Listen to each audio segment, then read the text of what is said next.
day to everyone who is watching this video. We are proud to present a short seminar workshop and maybe called a conference about the different topics in the branches of reading. Our first open forum is all about the stages of reading development, which will be discussed by our Tomasian guest speaker from 1SPS.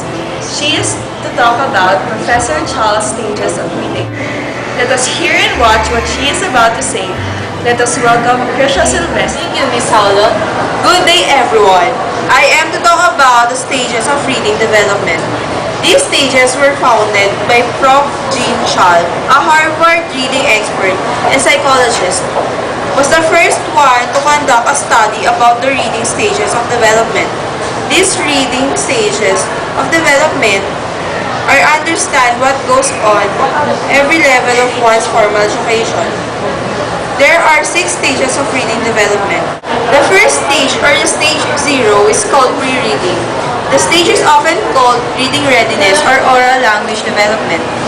The stage 1 is initial reading, or also known as decoding stage, while the stage 2 is confirmation and fluency, which is glued to the print. Stage 3 is reading for learning to expand knowledge. Stage 4 is multiple viewpoints. And lastly, stage 5 is the construction and reconstruction stage. Yes, Ms. Tamayo? What does the stage for multiple viewpoints talk about? Well, in that stage, the reader analyzes text critically and comprehends multiple viewpoints. Typically, readers are developing this skill during high school years, ranging 14 to 19 years old. Yes, Mr. Santo? What do you mean by decoding? Thank you for that question, Mr. Santos. The learner aware of letters and symbols that represent sounds and the sound spelling relations and eventually begins applying the knowledge to the next being rule. Yes, Mr. Tanchuli. Influence the stage. Why do they say due to the print? Added to decoding skills and accuracy in word recognition, development in speed reading is apparent. Thus, the learner gives full attention to meaning and to the print page. And for the last question, before we proceed to the next topic, Mr. Sukuan. In these reading stages, is it possible to skip or to jump on any stage? They cannot jump any of these stages. It is impossible for a learner to skip a stage because these stages are uniform. Once you have lacked an ability, you halt on that stage and not at all reach the last stage because only few readers are really into reading. Well, that's all. Thank you for inviting me to this seminar. Our next open forum is all about the psychological process of reading. This topic will be discussed by another guest speaker from College of Rehabilitation Sciences. We have to listen to what she is about to say. Please welcome Rael Suro. Thank you, Ms. Howlett. In this forum, I will open up today about the psychological process of reading development. Given these many meanings of readings, you may ask if knowing several definitions of reading is really that useful in improving your reading abilities. Several studies say it is helpful because your idea of reading determines the manner and behavior of understanding a reading material. Thus, have you pondered on the questions as, how do you understand a written material? Or what happens when you begin to read a text?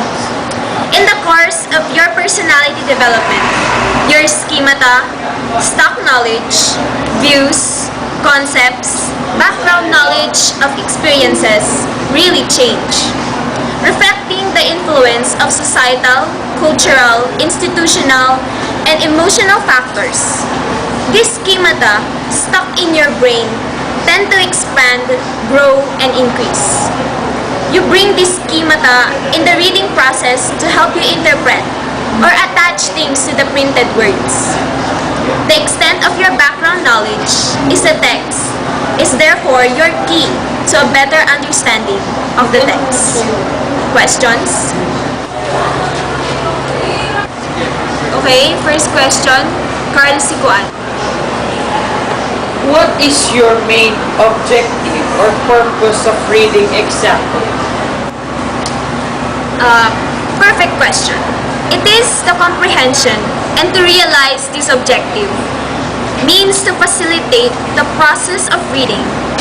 In other words, as you comprehend the text you read, you indispensably use different thinking skills to complete the process of reading.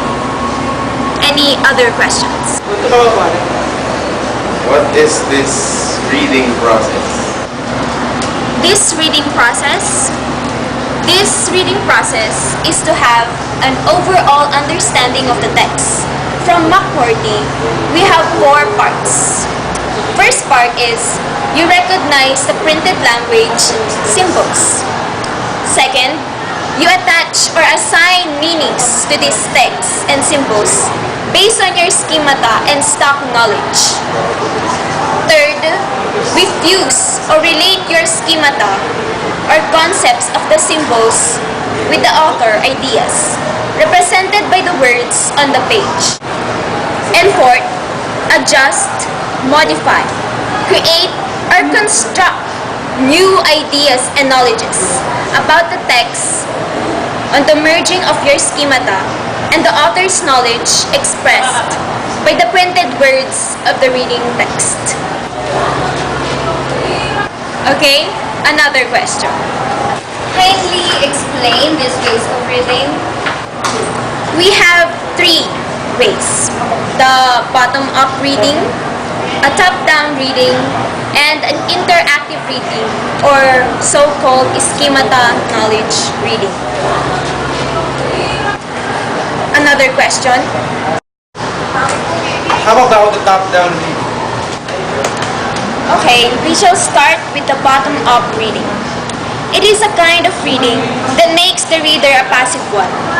The reader spends time to analyze the structure or features of the language to get clues to the meaning. It is from the text, bottom up to the reader. And the top-down reading, in the other direction of forming meaning, proceeds from you, the reader, to the author.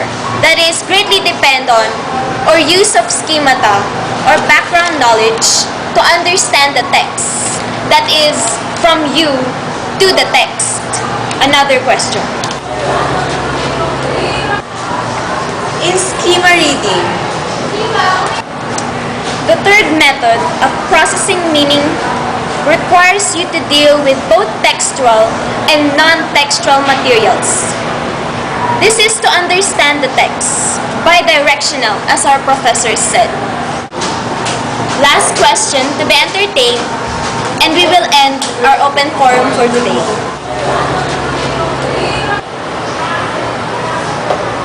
As a guest speaker and a reader yourself, give us some very catchy things to make us read more.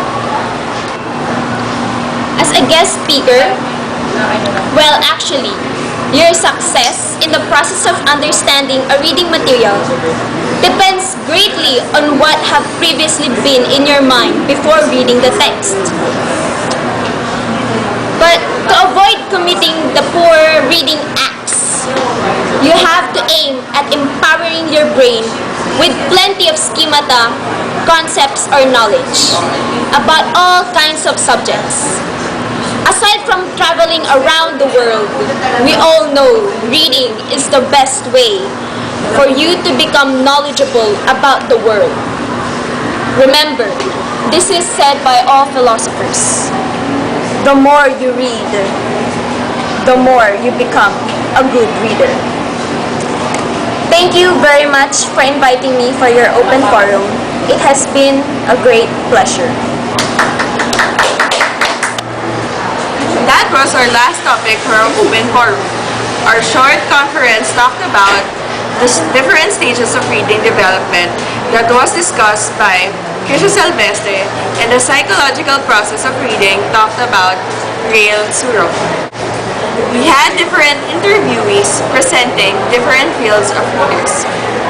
Reading is a very big topic to discuss. These are only parts of it. We hope that you have learned something from our reading seminar. We are also motivating everyone to read more and to learn more. This ends our reading conference. Thank you very much. We are Group 5! Thank you for watching Our video.